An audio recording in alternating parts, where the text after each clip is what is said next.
Hey guys, we are on step 8 of 10 Steps Closer to God, and it comes from a book I wrote a few years ago. There is a link down in the comments where you can get this book, but I just wanted to talk about chapter 8, your 8th step, and each one of these are just small steps that gets you closer and closer to God. If you really implement them though, you will find your relationship with God really growing. And you might notice this person to my right. I pulled my wife, this is my wife Elisa, into this video because we're talking about worship. Step 8 is worship, and my wife is a worship leader 25 years, probably longer. 30 years. 30 years. Mm-hmm. You're not even 30 years old. I know. It's impossible. Yeah. It's impossible. So let's talk about this chapter. I'm only going to give you a piece of it. You have to get the book if you want all of it. For me, when I was a youth pastor, and this would be like 20 years old, we would go to youth specialties. Actually, I went with Elisa, and we were just friends then. But we didn't get married till I was 28. Anyway, so David Crowder was at all these youth specialties, and he started these concerts, but they were worship times.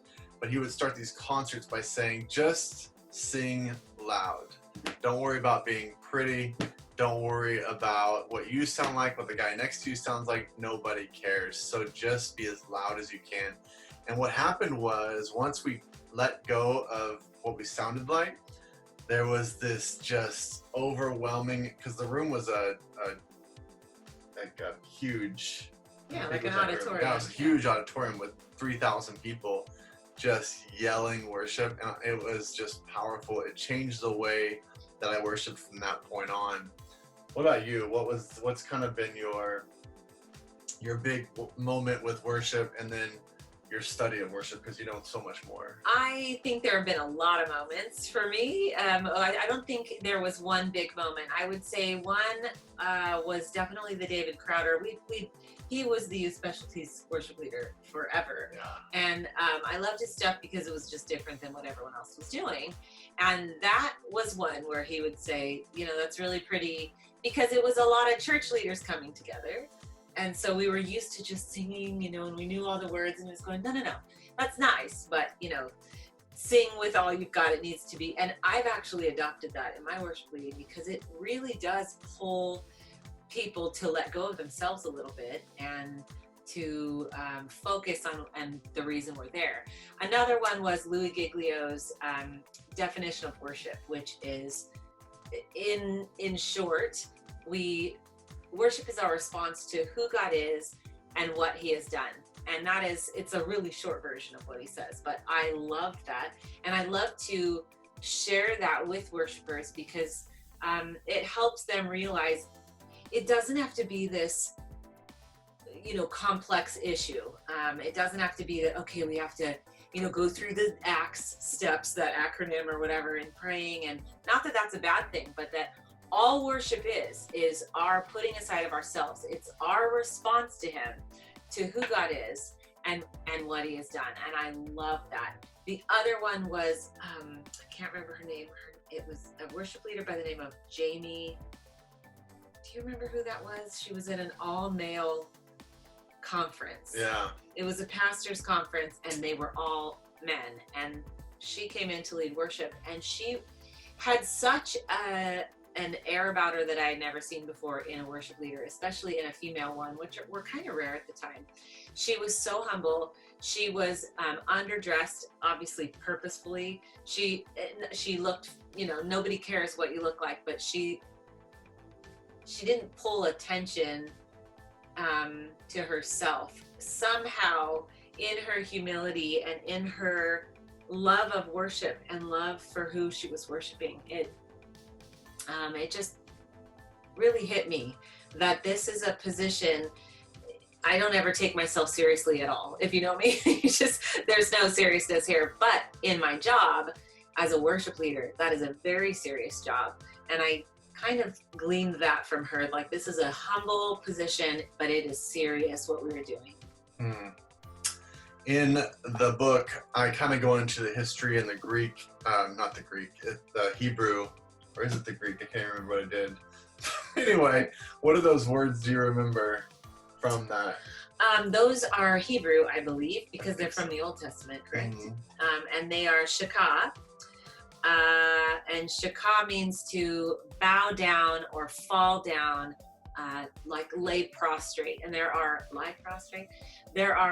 a few different places in the Bible that talk about that, but it's just a full body experience to worship our God.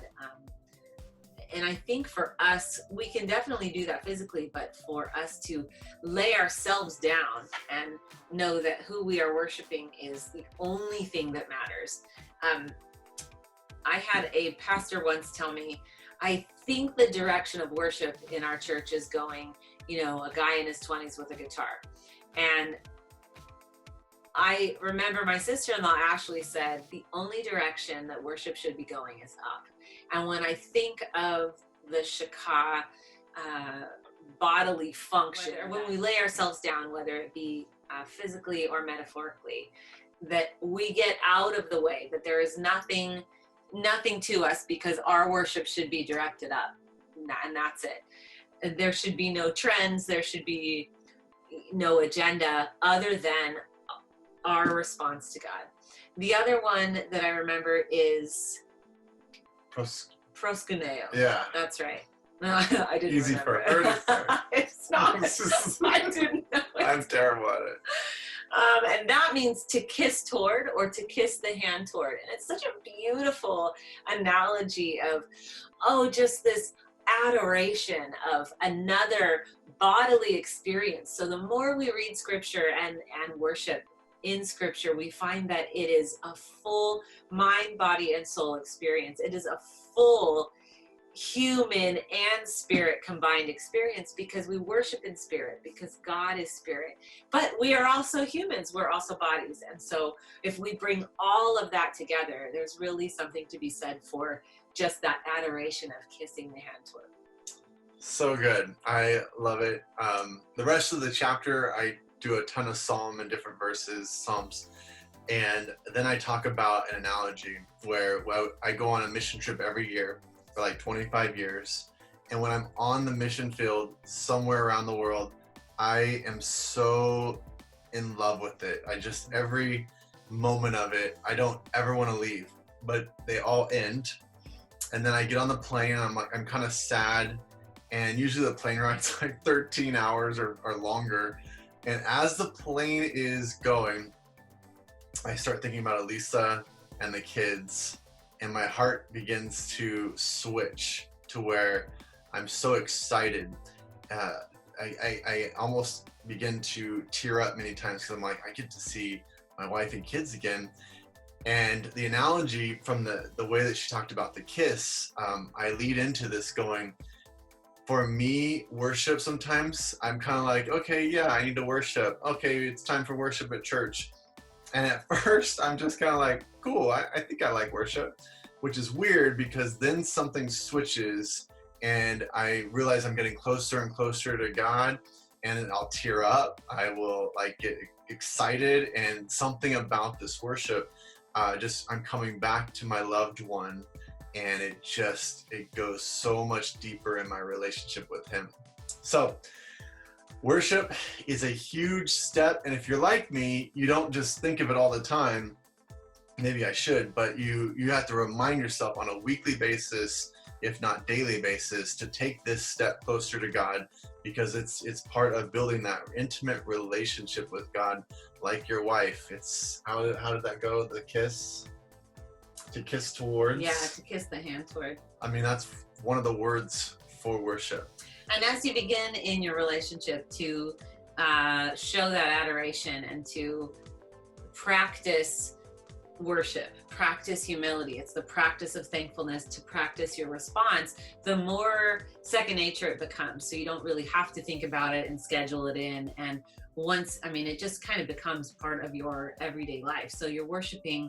One of the main things I found in the joy of worship is to draw closer to God through the things you love. So the hobbies or the skills that he's given you, the talents, if you enjoy doing those things and you're building your skills, you begin to see the joy in that, and that joy kind of turns into the worship and thankfulness without even thinking about it. So that is one of the main, in fact, it's one of the main ways I know God is there, is through the loves that he's given me, the passions, the talents, things like that. And as I build on those, like playing the piano, that's where I hear God. That's where I feel him.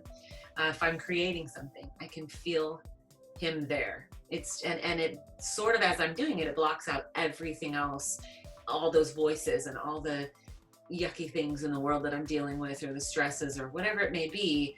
It's just God and me right there, and I can feel him. And so that practice of using those loves is really a worshipful experience. Yeah, it's awesome. And I get to hear her do it. It's really, really fun. Maybe sometimes. If you're interested in the book, it's in the comments below. And also, if you missed any of the first 7 steps, they're all on the Team Performance Coaching YouTube page. Go watch those. Hopefully number 9 comes next week. If you hit the subscribe and little bell for notifications, you'll know when that next video comes. So let us know how you worship in the comments, ways that maybe those special moments that you've had with God, or anything you can add to this